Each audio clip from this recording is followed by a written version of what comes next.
Board members, if you would just kindly raise your hand, take a look. These are the people that have worked here. So, anyway, on behalf of the board, I'd like to welcome each and every one of you and thank you for helping us celebrate Green Going Gold. That's our theme for this occasion because for 50 years we have served the community and the 13 counties of Southwest Virginia. And we're so excited because our celebration today is twofold. We're also going to break ground for the new boys' lodging, and I heard some people say so excited up here, that we have worked for the past several years. But first, we want to bring up our Honorable Delegate Joe Johnson and Senator Phil Puckett, if they will come forward.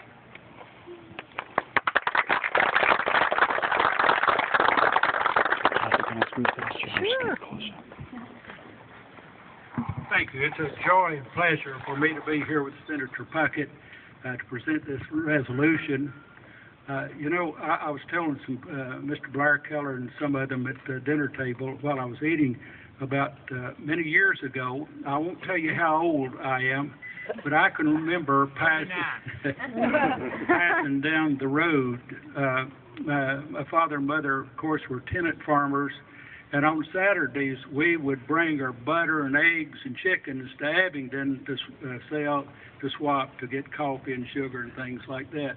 We'd pass by the place here, and it was known then as a poor farm. And I never forgot seeing some of the older people and young people on the front of these cabins that always wave. And I just felt, how fortunate I was that I was able to have some things and they had nothing, because the people here on the poor farm were people that had been abandoned. They were old people that had no family, no place to go. And this was used, today we have homeless people. They were homeless, but they were here. No welfare, no social services, no food stamps, nothing. They came here. And then the young people went to the Fairview School. Mr. C.W. Harris, where's Mr. Harris? He's lifting his hand. He told about the kids. He attended the Fairview School, which is just over the hill here, of those young people, and how sad it was. And today it is a real joy and pleasure for me to be here and be a part of this. Look at all the happiness, joy that we have today. All of the opportunities for the young people to grow up to be good law-abiding citizens. Mr. Commonwealth's attorney, you don't have to prosecute. Law-abiding citizens. Talk to how God has been so good to us. God-fearing people, good citizens, and it's just a real joy and pleasure. When I read in the paper that we were going to celebrate the 50th anniversary this year, I thought, and I talked to Senator Philip Puckett and the other senators from this area and the delegates, and I said, we should prepare or have prepared a resolution thanking the 4-H Center. All of those involved, Mr. Douglas, the beginning president, I guess, or the one that started this, and you got Mr. Snodgrass is here today, and all of those, the staff today, all of those that have worked so hard to make this a success. It just does my heart good to know that we have so many good people that are willing to share their time to make possible that our young people have an opportunity to work with others and to develop a character and good things that are necessary to be a productive citizen. And I just thought that Senator Puckett and I and the other senators and delegates, we should get a resolution. And Senator Puckett, you want to say a few words? I know I've talked too long, but I'm just so happy to see all these smiles and joy and reflect back how it used to be. Thank you, Joe. He's got the timing right. Don't worry about that. I was reflecting. It's been a little while since we passed this back in session, but I was reflecting on the numbers that are in this resolution. Over 80,000 individuals that passed through these grounds since 1960, and I'm just 29, and I'm one of those 80,000 that's passed through here on many occasions. You know, I remember coming as a band student and as a 4-H individual, and then the facility was so kind. The swimming pool used to be down there, and they would let our church, Lebanon Baptist Church, come and do a church picnic, and you know, we didn't have any swimming pools back then over our way, and it was such a treat really to come. We'd come in the afternoon and spend the whole afternoon. So what I think is really significant about what we're doing today is you're affecting the lives of a lot of people, young people particularly, and oh, how we need that in our country today to help our young people stay on the right track. And that's some of the things I remember about the 4-H program. And Joe and I and the Southwest delegation have all been very supportive of that, trying to hold every dollar we can for it in a very difficult economic time.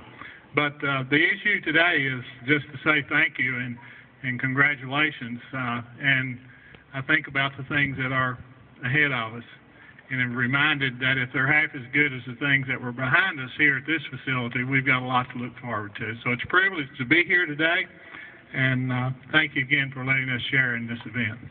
And I just want to... I'll hold this and you read.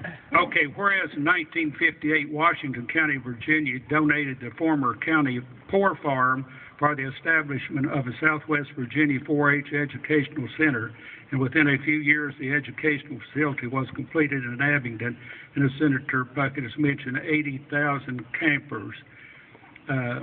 Southwest Virginia Educational Center provides residents of 13 counties in Southwest Virginia a facility that offers a diverse experimental learning program for 4-H youth and families through hands-on camps, workshops, and seminars regarding life skills, natural resources, conservation, and citizenship.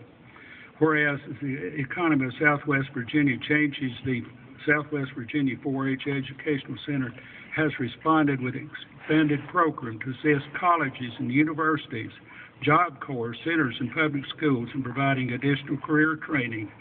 Whereas the curriculum of Southwest Virginia 4-H Educational Center is research-based and correlates with Virginia standards of learning. Whereas Southwest Virginia 4-H Educational Center celebrated its 50th anniversary of developing today's youth for the world of tomorrow's on August the 7th, 2010. Now therefore be it resolved by the House of Delegates and Senate concurring that the Virginia General Assembly commend the Southwest Virginia 4-H Educational Center on the occasion of its 50th anniversary.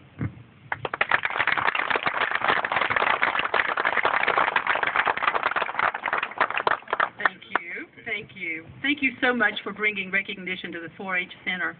And on behalf of the 4-H Center, we want to give you a little commemorative. This is actually a replica of the Dutch Palace. This one for you and one for you. Thank you very much.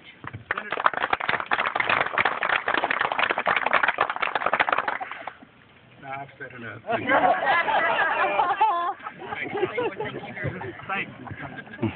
Thank you. And now we're going to, of course, I want to recognize Commonwealth Attorney Dennis Godfrey. Thank you for being present. And next we're going to move to the groundbreaking ceremony.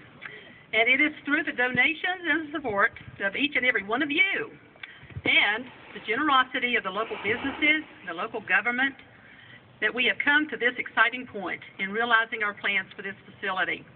Not only will we be gaining a new lodging for the boys, but we will be gaining valuable classroom space with the present Poor Farm houses, because we plan to convert them, right there they are, into classrooms, which will make rainy days here at the campus more enjoyable, and it also opens up more year-round youth programming opportunities. So at this time, I would like to recognize these people, and if they would come forward. Dr. Kathy Sutman from the Virginia Cooperative Extension at Virginia Tech. Phil McCall from the Washington County Board of Supervisors, who's been very helpful in our fundraising. And I don't know if Whitney Rosenbaum is present from Alpha Natural Resources, but if she is, please come forward. They've been very helpful.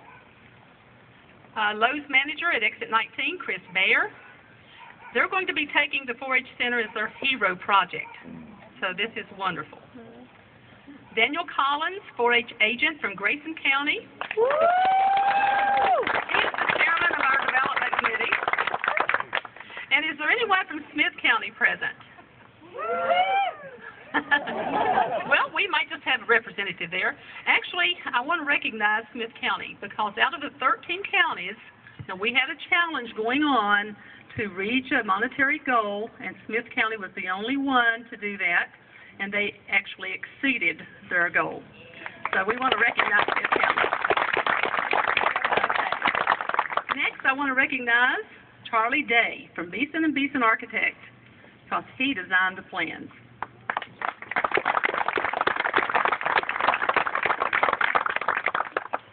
And lastly, Sandra Fisher.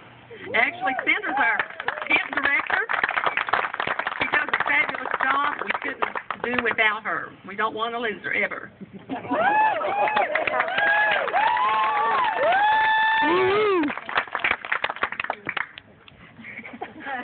Okay, and now, if Delegate Johnson and Senator Puckett would please come forward, we're going to let you also help us out here.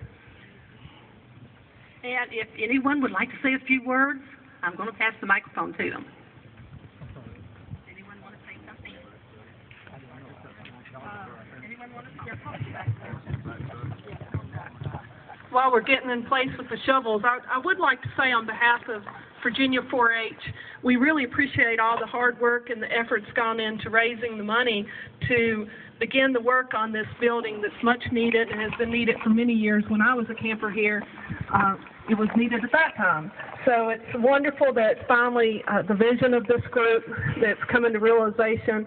And on behalf of the 12,500 campers across Virginia every year, we really appreciate the opportunity to bring those young people here and watch them grow and become the staff members that we have here today. So let's recognize all the center staff from this summer. Raise your hands, guys.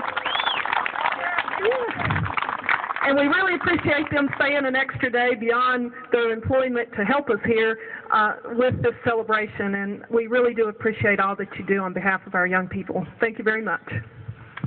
Honey, I think that's my line. Thank you. Thank you very much. Just for your information, many times when you have such a glorious occasion like this, most of the folks that you're recognizing have passed on and gone to a better place. Fortunately, I'm still here with you. I did camp here the first summer it camped in 1960. I was a senior 4-H club member, and it is certainly a blessing to see that the old cabin that was the staff cabin over here that I stayed in when I was a staff member in '64 is come and gone.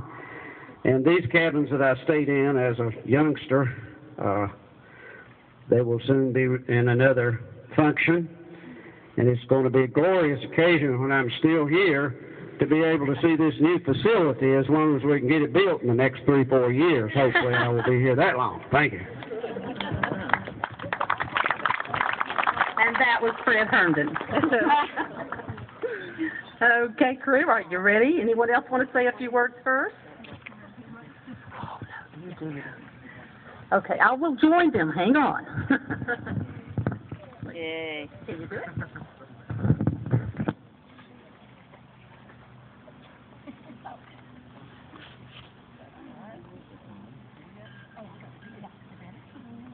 On three. 1, 2, 3. You break that ground. Break it some more. Corner's a little out of square.